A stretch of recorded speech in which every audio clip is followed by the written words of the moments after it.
ಈ ನಿಯಮ ಪಾಲಿಸಿದ್ದೀವಿ ಅಂತ ಹೇಳಿ ಜನರ ಕಣ್ಣಿಗೆ ಮರೆಮಾಚೋದಕ್ಕೆ ಜಾಹೀರಾತು ನೀಡಲಾಗಿದೆಯೋ? ಯಾವ ಪತ್ರಿಕೆಗಳಿಗೆ ಜಾಹೀರಾತು ಕೊಟ್ಟಿದ್ರಿ? ಮೂರನೇದು, ಕಮರ್ಷಿಯಲ್ ಮತ್ತು ಹೌಸಿಂಗು. ಈಗ ನೋಡಿ, ನನಗಿರೋ ಮಾಹಿತಿ ಪ್ರಕಾರ ಸಭಾಪತಿಗಳೇ, CA ಅಂದರೆ ಆಸ್ಪತ್ರೆ ಕಟ್ಟಬೇಕು, CA ನಿವೇಶನ ಪಡೆದ್ರೆ ಶಾಲೆ ಕಟ್ಟಬೇಕು, ಸಮುದಾಯ ಭವನ ಕಟ್ಟಬೇಕು, ಸಿವಿಕ್ ಅಂದರೆ ಸಾರ್ವಜನಿಕ ಉಪಯೋಗಗಳಿಗೆ ಈ ರೀತಿ ಕಟ್ಟಬೇಕು. ಹೋಟೆಲ್ ಅಂದರೆ ಅದು ಕಮರ್ಷಿಯಲ್ ನನ್ನ ದೃಷ್ಟಿಯಲ್ಲಿ. ಹೌಸಿಂಗ್, ಈಗ ಅಪಾರ್ಟ್ಮೆಂಟ್ ಅಂದರೆ ಅದು ಹೌಸಿಂಗಿಗೆ ಬರುತ್ತೆ, ಅಪಾರ್ಟ್ಮೆಂಟ್ ಕಟ್ಟೋದು. ಏನು ಮಾಡ್ಬೇಕು ಹೇಳಿ? ಅಲ್ಲ, ಇದರೊಳಗೆ ಇವ್ರು ಹಂಚಿಕೆ ಮಾಡೋದ್ರೊಳಗೆ ಹೋಟೆಲಿಗೆ ಕೊಟ್ಟಿದ್ದಾರೆ, ಅಪಾರ್ಟ್ಮೆಂಟ್ ಕಟ್ಟೋದಕ್ಕೆ ಕೊಟ್ಟಿದ್ದಾರೆ. ಇವೆಲ್ಲ ಕೈಗಾರಿಕಾ CA ನಿವೇಶನದ ವ್ಯಾಪ್ತಿಯೊಳಗೆ ಬರ್ತವ ಅನ್ನೋದು ಪ್ರಶ್ನೆ. ಮತ್ತೆ ಮಿನಿಮಮ್ ಎಕ್ಸ್ಟೆಂಡ್ ಏನು, ಮ್ಯಾಕ್ಸಿಮಮ್ ಎಷ್ಟು ಮಿನಿಮಮ್ ಕೊಡ್ಬೋದು, ಎಷ್ಟು ಮ್ಯಾಕ್ಸಿಮಮ್ ಕೊಡ್ಬೋದು ಅನ್ನೋ ಪ್ರಶ್ನೆ. ಸಭಾಧ್ಯಕ್ಷರೇ, ಉತ್ತರವನ್ನು ಕೊಟ್ಟಿದ್ದೀನಿ. ಈಗ ಏನು ಸನ್ಮಾನ ಸದಸ್ಯರು ಕೇಳಿದರು, ಯಾವ್ಯಾವ ಉದ್ದೇಶಕ್ಕೆ ಕೊಡ್ಬೋದು ಅಂತೇಳಿ. ಇಲ್ಲಿ ನೋಟಿಫಿಕೇಶನ್ ಇದೆ 10/11/2023 ಮತ್ತು ಇದಕ್ಕಿಂತ ಮುಂಚಿತವಾಗಿ 91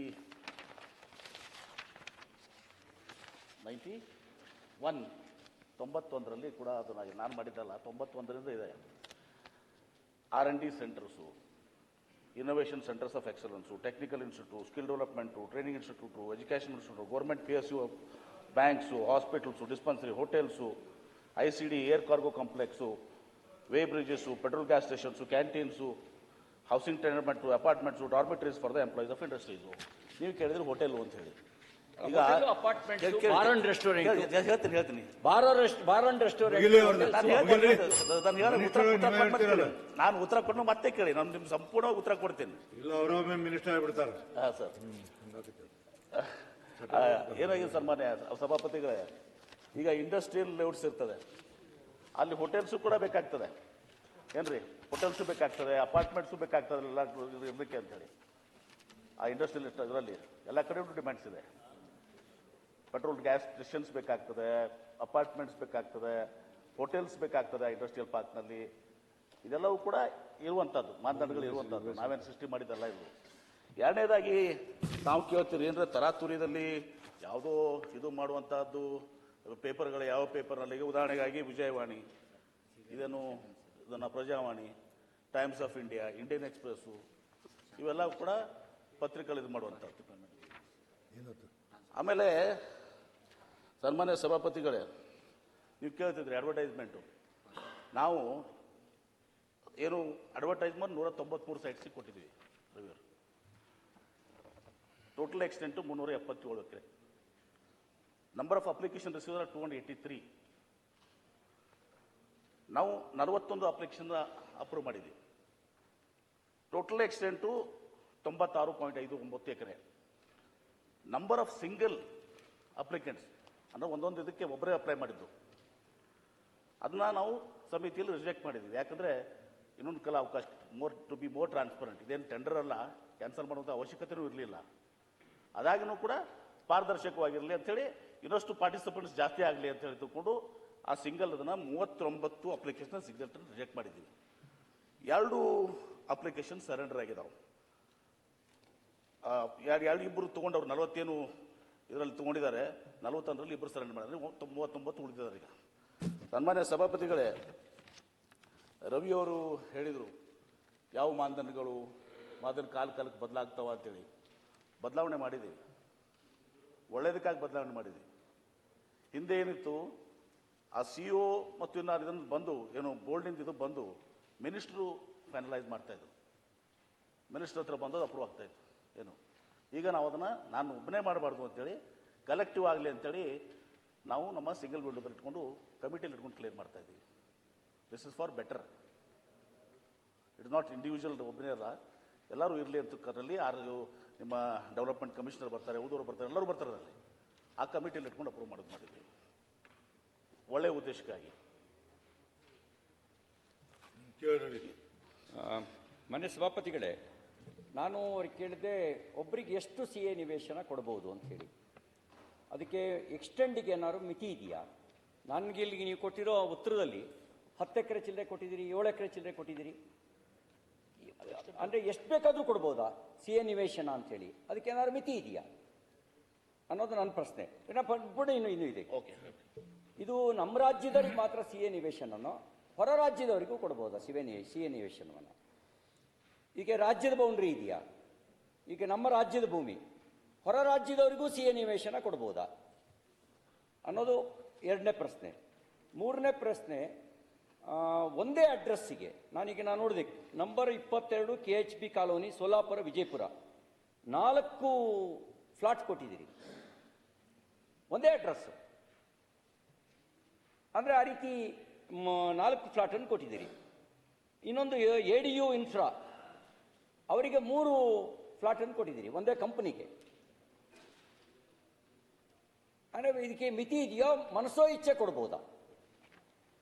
ಸನ್ಮಾನ್ಯ ಸಭಾಪತಿಗಳೇ, CI ಸೈಟ್ನಲ್ಲಿ ಈ ರಾಜ್ಯದವ್ರು ಕೊಡಬೇಕು, ಹೊರ ರಾಜ್ಯದವ್ರು ಈಗ ಹಾಸ್ಪಿಟಲ್ ಕಟ್ತೀವಿ, ಹೊರ ರಾಜ್ಯದವ್ರು ಬಂದರೂ ಕೊಡಬೇಕಾಗುತ್ತೆ. ಒಟ್ಟು ಮಾನದಂಡ ಏನಿದೆ ಅದರಲ್ಲಿ ಅಪ್ಲಿಕೆಂಟ್ಸ್ನಲ್ಲಿ ಇಟ್ಕೊಂಡು ಅವ್ರಿಗೆ ನಾವು ಅದ್ರ ಅನುಗುಣವಾಗಿ ಆ ಅಪ್ಲಿಕೆಂಟ್ನಲ್ಲಿ ಏನಿದ್ದಾರಲ್ಲ ಅವ್ರು ಇದನ್ನು ನೋಡ್ಕೊಂಡು ನಾವು ಇದನ್ನು ಕೊಡ್ತೀವಿ. ಒಬ್ರಿಗೆ ಒಂದೇ ಕೊಡಬೇಕು ಅಂತೂ ಇಲ್ಲ. ಇಷ್ಟಾದರೂ ಕೂಡ ನಮಗೆ ಇನ್ನೂ ಸುಮಾರು 283 ನಮ್ಗೆ ಬಂದಿರುವಂಥದ್ದು ಕೇವಲ 41 ಅಪ್ಲಿಕೇಶನ್ಸ್ ಮಾಡಿರುವಂಥದ್ದು. ಇನ್ನೂ ನಮಗೆ ಸುಮಾರು ಎಷ್ಟು ಉಳಿತದೆ? 283ರಲ್ಲಿ ಇದು 193 41 ಹೋದರೆ ಇನ್ನೂ 152 ಉಳಿತವೆ. ಈಗೇನು ಹೊರ ರಾಜ್ಯದವ್ರು ಕೊಡಬಾರ್ದು ಅಂತ ಇಲ್ಲ, ಅಥವಾ ಒಬ್ಬರಿಗೆ ಒಂದೇ ಕೊಡಬೇಕಂತೂ ಏನು ಇದು ಇಲ್ಲ, ಕೊಡ್ಬೋದು, ಅದರಲ್ಲಿ ತಪ್ಪಿಲ್ಲ. ಅಷ್ಟೇ ಯಾಕೆ ನಾವು ಹಿಂದೆ ಇದು ಸಿವಿಕ್ ಕಮ್ಯುನಿಟಿ ಸೈಟು, ರವಿ ಅವರ ಇದು Civic community site. Civic community site ನಾವು ಎಜುಕೇಷನ್ ಇನ್ಸ್ಟಿಟ್ಯೂಷನ್ಸು, ಹಾಸ್ಪಿಟಲ್ ಕೊಡ್ಬೋದು. ಆದ್ರೆ ಹಿಂದೆ ಏರೋಸ್ಪೇಸ್ ಅಂಡ್ ಡಿಫೆನ್ಸ್ ಪಾರ್ಕ್ನಲ್ಲಿ ನಾವು 100 ಎಕರೆ ಒಂದು ಶಿಕ್ಷಣ ಸಂಸ್ಥೆ ಕೊಡ್ತೀವಿ. ಶಿಕ್ಷಣ ಸಂಸ್ಥೆ is not a industrial estate, industrial body. Civic ಕಮ್ಯುನಿಟಿದಾಗ ಕೊಡ್ಬೋದು ನಾವು, ಹಾಸ್ಪಿಟಲ್ಸು, ಹೋಟೆಲ್ಸ್ ಎಲ್ಲ. ಏರೋಸ್ಪೇಸ್ ಅಂಡ್ ಡಿಫೆನ್ಸ್ ಪಾರ್ಕ್ನಲ್ಲಿ ಒಂದು ಶಿಕ್ಷಣ ಸಂಸ್ಥೆ ಕೊಡ್ತೀವಿ, ಯೂನಿವರ್ಸಿಟಿ ಕೊಡ್ತೀವಿ. ಕೊಡೋದು ಅಷ್ಟೇ ಅಲ್ಲ, ಅಲ್ಲಿ ನಾವು ಇನ್ಸೆಂಟಿವ್ಸ್ ಯಾರಿಗೆ ಕೊಡ್ತೀವಿ? ಕನ್ಸೆಷನು ಲ್ಯಾಂಡಿಗೆ. ಈಗ ಉದಾಹರಣೆಗೆ ಅಲ್ಲಿ 2.5 ಕೋಟಿ ಇದೆ, 50 ಲಕ್ಷ ಕೊಟ್ಟಿದ್ದೀವಿ. ಯಾರಿಗೆ ಕೊಡ್ತೀವಿ ಇನ್ಸೆಂಟಿವ್ಸ್ ನಾವು? ಓನ್ಲಿ ಫಾರ್ ಇಂಡಸ್ಟ್ರಿಯಲ್, ಲೈಕ್ ಫಾಕ್ಸ್ಕಾನು, ಬೇರೆ ಇಂಡಸ್ಟ್ರಿಯಲ್ಸ್ಗೆ ನಾವು ಇನ್ಸೆಂಟಿವ್ ಕೊಡ್ತೀವಿ. ಆದರೆ ಅಲ್ಲಿ ನಾವು ಸುಮಾರು ನಮ್ಮ ಸರ್ಕಾರಕ್ಕೆ 135 ಕೋಟಿ ರೂಪಾಯಿ ಹಾನಿ ಮಾಡಿ ಇವತ್ತು ಕೊಟ್ಟಿದಂಥ ಉದಾಹರಣೆಗಳಿದಾವೆ. ಅಷ್ಟೇ, ಇನ್ನು ಹೇಳ್ಕೋದ್ರೆ ಬಹಳಷ್ಟಿದೆ. ರಾಜಕೀಯ ಮಾಡಕ್ಕೆ ಹೋದ್ರೆ ಬಹಳಷ್ಟು ಮಾತಾಡ್ತೀನಿ ನಾನು. ಶಿಕ್ಷಣ ಸಂಸ್ಥೆ ಹೆಸರು ನಾನು ನಿಮ್ಮ ಹತ್ರ ಉತ್ತರ ಬಯಸ್ತಾ ಇದ್ದೀನಿ. ನಾನು ಹೇಳ್ತೀನಿ ಕೇಳಿ. ಈಗ ನೀವು ಗಾಬರಿ ಆಗ್ತಿಲ್ಲ, ಅರ್ಥ ಆಗ್ತಿಲ್ಲ. ನೀವು ಯಾವ್ಯಾವ ಅರ್ಥದಲ್ಲಿ ಕೇಳಿದ್ರೆ ಗಾಬರಿ ಆಗ್ತಿರೋ ನೋಡಿದ್ರೆ ನನ್ಗೆ ಅನ್ಸುತ್ತೆ ಏನು ಇದರಲ್ಲಿ ನಿಯಮಗಳ ಉಲ್ಲಂಘನೆ ಯಾರು ನಿಯಮಗಳ ಉಲ್ಲಂಘನೆ ಈಗ ಕ್ಯಾಬಿನೆಟ್ ಅಲ್ಲಿ ನೋಡಿ. ಈ ಸರ್ಕಾರಕ್ಕೆ ವಿಶೇಷವಾಗಿರೋ ಪ್ರಾತಿನಿಧ್ಯ ಕೊಡೋದಕ್ಕೆ ಸರ್ಕಾರಕ್ಕೆ ಅವಕಾಶ ಇದೆ. ಅಂತ ಸಂದರ್ಭಗಳಲ್ಲಿ ಕ್ಯಾಬಿನೆಟ್ ಮುಂದೆ ವಿಷಯ ತಂದು ಕನ್ಸೆಷನ್ ಕೊಡ್ತಾರೆ. ಕ್ಯಾಬಿನೆಟ್ ಮುಂದೆ ವಿಷಯ ತಂದು ಕನ್ಸೆಷನ್ ಕೊಡ್ತಾರೆ. ಈಗ ನೀವು ಇಂಥ ರೀತಿ ಕೊಡಬೇಕಾದ್ರೆ ಒಬ್ಬರಿಗೆ 4 ನಿವೇಶನ ಕೊಡಬೇಕಾದ್ರೆ ವಿಶೇಷ ಪ್ರಾತಿನಿಧ್ಯ ಏನಾದ್ರು ಕೊಟ್ಟಿದ್ದೀರಾ? ಕ್ಯಾಬಿನೆಟ್ ಮುಂದೆ ಏನಾದ್ರು ತಂದು ನಿಯಮಗಳ ಬದಲಾಯಿಸಿದ್ದೀರಾ? ಇನ್ನೂ ಬಹಳ ಖಾಲಿ ನಿಮಗೂ ನೀವು ಅಪ್ಲೈ ಮಾಡಿ ನಿಮಗೂ ಕೊಡ್ತೀವಿ. ಸನ್ಮಾನ್ಯ ಸಭಾಪತಿಗಳೇ, ನಾನು ಹೇಳೋದಷ್ಟೇ. ಅಲ್ಲ, ನೋಡಿ ಈಗ ಏನಾಗ್ತದೆ, ಎಂಟರ್ಪ್ರೈನರ್ಸ್ನವರಿಗೆ ಹೆಚ್ಚೆಚ್ಚು ಆಪರ್ಚುನಿಟಿ ಕೊಡಬೇಕು. ಹೆಚ್ಚೆಚ್ಚು ಜಾಹೀರಾತು, ಪಬ್ಲಿಸಿಟಿ ಹೀಗೆಲ್ಲ ಮಾಡಿದ್ರೆ ಕೊಡ್ತಾರೆ, ಹೆಚ್ಚಿನ ಜನ ಬರ್ತಾರೆ. ಮತ್ತೆ ಏನು ಹೇಳಿದ್ದೀನಿ ಈಗ ನನಗೆ? ಪ್ರಜಾವಾಣಿ ಕೊಟ್ಟಿದ್ದೀವಿ, ಟೈಮ್ಸ್ ಆಫ್ ಇಂಡಿಯಾ ಕೊಟ್ಟಿದ್ದೀವಿ, ವಿಜಯ ಕರ್ನಾಟಕ ಎಲ್ಲ ನ್ಯೂಸ್ ಪೇಪರ್ಸ್ ಕೊಟ್ಟಿದ್ದೀವಿ. ನೀವು ಈಗ ಹಾಗಂತ ಅಷ್ಟೇ ಅಲ್ಲ, ರವಿ ಅವ್ರ ಸನ್ಮಾನ್ಯ ಸಭಾಪತಿಗಳೇ, ಮೊದಲು ಕೇವಲ ಪತ್ರಿಕೆಯಲ್ಲಿ ಅಷ್ಟೇ ಕೊಡ್ತಿದ್ರಿ. ಈಗ ನಾವು ಆನ್ಲೈನ್ ಕೂಡ ಮಾಡಿದೀವಿ, ವೆಬ್ಸೈಟ್ನಲ್ಲಿ ಕೂಡ ಇದು ಮಾಡಿ. ನಾನು ಬಂದ ಮೇಲೆ ಮೊದಲು ಮಿನಿಸ್ಟರ್ ಅಪ್ರೂವ್ ಮಾಡ್ತಾ ಇದ್ರು, ನಾವು doing it in a committee. ಆಮೇಲೆ ಇದು ಸಿವಿಕ್ ಕಮ್ಯುನಿಟಿ ಸೈಟ್ಸು, ನೀವು ಹೇಳಿದಂಗೆ ಸಿವಿಕ್ ಕಮ್ಯುನಿಟಿ ಸೈಟ್ ಸಾರ್ವಜನಿಕ ಉಪಯೋಗಕ್ಕಾಗಿ. ಆದ್ರೆ ನಾವು ಎಷ್ಟೋ ಕಡೆ, ಈಗ ರವಿಯವರ ಎಷ್ಟೋ ಕಡೆ ಏರೋಸ್ಪೇಸ್ ಅಂಡ್ ಡಿಫೆನ್ಸ್ ಪಾರ್ಕ್ನಲ್ಲಿ ಇವತ್ತು ನಾವು ಕೊಡಬಾರ್ದಲ್ಲ, ತಪ್ಪದಲ್ಲ, ಎಜುಕೇಶನ್ ಕೊಟ್ಟಿದ್ದೀರಿ, ಯೂನಿವರ್ಸಿಟಿ ಕೊಟ್ಟಿದ್ದೀರಿ. ನಿಮಗೆ ಎಜುಕೇಶನ್ ಆದ್ರೆ ನೀವು 135 ಕೋಟಿ ರೂಪಾಯಿ ಅಷ್ಟು ಸರ್ಕಾರಕ್ಕೆ ಭಾರ ಮಾಡಿ ಕ್ಯಾಬಿನೆಟ್ ನಿರ್ಣಯ ಮಾಡಿ. ಆಮೇಲೆ ಸನ್ಮಾನ್ಯ ಸಭಾಪತಿಗಳೇ, ನಮ್ಮಲ್ಲಿ ಏನಿದೆ ಅಂದರೆ KRDB is no loss no profit group. ನಾವೇನೀಗ ಫಾಕ್ಸ್ಕಾನ್ಗೂ ನಾವು ಇನ್ಸೆಂಟಿವ್ ಕೊಡ್ತೀವಿ. ಈಗ ಅವ್ರಿಗೆ ₹1 ಕೋಟಿ ನಾವು ಏನು ಲ್ಯಾಂಡ್ ರೇಟ್ ಕನ್ಸೆಷನ್ ಕೊಟ್ಟರೆ ಅದು ರೀಇಂಬರ್ಸ್ ಆಗಬೇಕಾಗ್ತದೆ. ಆ ರೀಇಂಬರ್ಸ್ ಅದಕ್ಕೆ ಮಾಡಲಿಲ್ಲ ಹಿಂದೆ. ಇನ್ನೂ ಬಹಳಷ್ಟು ಉದಾಹರಣೆ ಇದಾವೆ. ಬಟ್ ಇದು ಉದಾಹರಣೆ ಚರ್ಚೆ ಬೇಕಿದ್ರೆ ನೀವು ಉದಾಹರಣೆ ಇನ್ನೊಂದ್ಸರಿ ಕೊಡಿ. ನೀವು ಈಗ ನನ್ನ ಪ್ರಶ್ನೆಗೆ ಉತ್ತರ ಕೊಡಿ. ನಾಳೆ ಸದಸ್ಯರು ಪ್ರಶ್ನೆ ಸನ್ಮಾನ್ಯ ಕೇಳಿದಾಗ ಸಭಾಪತಿಗಳೇ, ಇಷ್ಟು ನಾನು ಸದಸ್ಯರ ಉತ್ತರವನ್ನು ಬಗ್ಗೆ ಯಾರೋ ಕೊಟ್ಟಿದ್ದೇನೆ. ಮಾಡಿದ್ದು ಇನ್ನೊಂದು ಮಾಡಿದ್ದು ಅಂತ ಸಮರ್ಥನೆ ಮಾಡ್ಕೊಳಕ್ಕಾಗಲ್ಲ. ಆದ್ರೆ ಅದು ಸಮರ್ಥನೆ ಈ ಪ್ರಶ್ನೆಗೆ ಉತ್ತರ ಕೇಳ್ತಾ ಇದ್ದೀನಿ ನಾನು. ನೀವು ಅದಕ್ಕೆಲ್ಲ ಇದ್ರ ಪ್ರಕಾರ ಮಾಡಿದ್ರ ಅಂತ ಮಾಡಿದ್ದಾರೆ ಅಂತ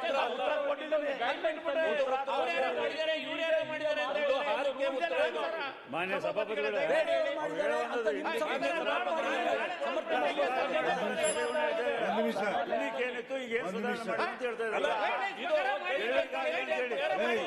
ನಾವು ಇಷ್ಟ ಬಂದಿದ್ದೀವಿ ಅಂತದಲ್ಲ.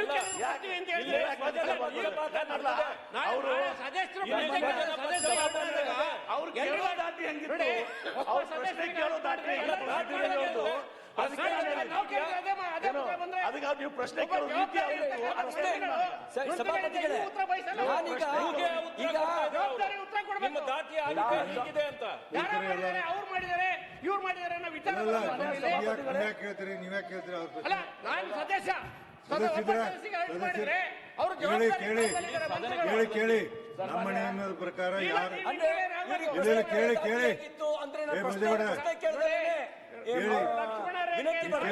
ಮಾಡ್ತೀರಾ? ಮಾನ್ಯ ಮಂತ್ರಿಗಳು ಲಕ್ಷ್ಮಣ ರೇಖೆ ದಾಟಿ ಮಾತಾಡಿದ್ರೆ ನಾವು ಮಾತಾಡಬೇಕಾಗಿದೆ. ತಿಪ್ಪೇಸ್ವಾಮಿ ಸನ್ಮಾನ್ಯ ಸಭಾಪತಿಗಳೇ, ಕೊಡ್ರಿ ತಿಪ್ಪೇಸ್ವಾಮಿ ಉತ್ತರ ಬಂದಿಲ್ಲ. ನೋಡಿ ಕೇಳಿ ಜವಾಬ್ದಾರಿ ನಿಮ್ದು. ನೀವು ಸದನ ನಡೆಸಂತೀರ ಬೇಡ ಕೇಳಿ ಹೌಸಿಂಗ್ ಪ್ರಾಜೆಕ್ಟ್ ಕೊಡ್ತೀರಿ. ಕೇಳಿದ್ರಲ್ಲ ನಾ ಹೇಳ್ತೀನಿ ಕೇಳ್ರಿ. ರಿಯಲ್ ಎಸ್ಟೇಟ್ ಬೇಕಾಬಿಟ್ಟಿ ಕೊಡ್ಬೋದು. ನೀವು ಮಾಡಿದ್ದು ಏನದು? ಒಂದು ಶಾಲೆ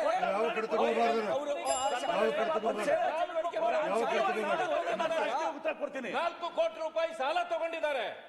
ಅದಕ್ಕಾಗಿ ಅವ್ರಿಗೆ ಇದೇನು ಗಿಫ್ಟಾ? ಯಾವ್ದಪ್ಪ ಯಾವ್ದು ಹೇಳ್ರಿ? ಇವ್ರೆ ಯಾವ್ದು ಹೇಳಿಪ್ಪ ಪ್ಲೀಸ್? ಮಿನಿಸ್ಟರೇ, ಮಂತ್ರಿಗಳೇ, ಪಾಟೀಲ್ ಹೇಳತ್ತೆ ಎದಕ್ ಮಾತಾಡ್ತೀರಿ? ಕುತ್ಕೊಂಡು ಸುಮ್ಮನೆ ಎದಕ್ ಮಾತಾಡ್ತೀರಿ?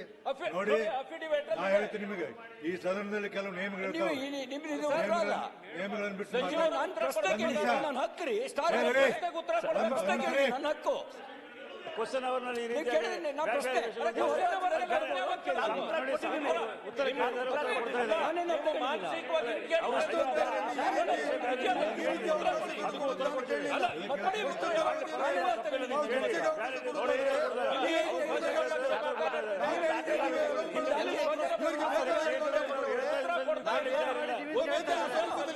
ನಾಲ್ಕು-ಐದು ಸೈಟ್ಗಳನ್ನು ಕೊಡ್ತೀರಿ.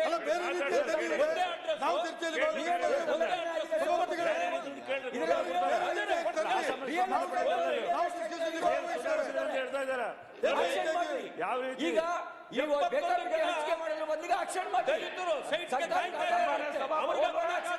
ಎಲ್ಲ ಅವರಿಗೆ ಉತ್ತರದಲ್ಲಿ ಒದಗಿಸಿ. ಆಮೇಲೆ ಅನುಬಂಧನೂ ಕೂಡ ಎಲ್ಲಾನು ಕೂಡ ಕೊಟ್ಟಿದ್ದೀನಿ. ಇಲ್ಲೇ ಒಂದು ನಿಮಿಷ ನಾವು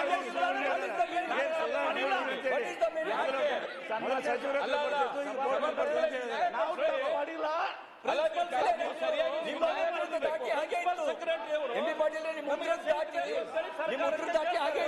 ಮಾನ್ಯ ಸಚಿವರಿಂದ ಯಾವ ಹಂಚಿಕೆ ತಗೊಂಡಿಲ್ಲ. ನಾನು ಇವತ್ತವರೆಗೂ ಬಂದಿಲ್ಲ. MLA ಆಗಿದ್ದೀನಿ. ಕಷ್ಟ ಸುಖ ಮಾತಾಡಿಲ್ಲ.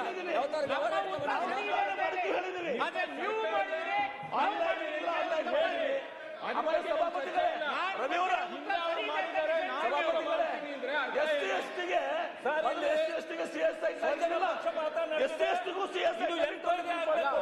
ಮಾಡಿದ್ರೆ ಸರಿ ಇದೆ ಅಂತ ಹೇಳಿ. ಸಂತೋಷ, ನಿಮ್ಮ ಉತ್ತರ ಸರಿ ಇದೆ ಅಂತ ಹೇಳಿ. ನೀವು ಮಾಡಿದ್ದೀರಿ, ನಾವು ಸಭಾಪತಿಗಳೇ, ಮೇಲ್ನೋಟಕ್ಕೆ ಗೊಂದಲ ಇದೆ, ಮೇಲ್ನೋಟಕ್ಕೆ ವ್ಯವಹಾರ ಆಗಿದೆ ಅಂತ ಕಂಡು ಬರ್ತಾ ಇದೆ.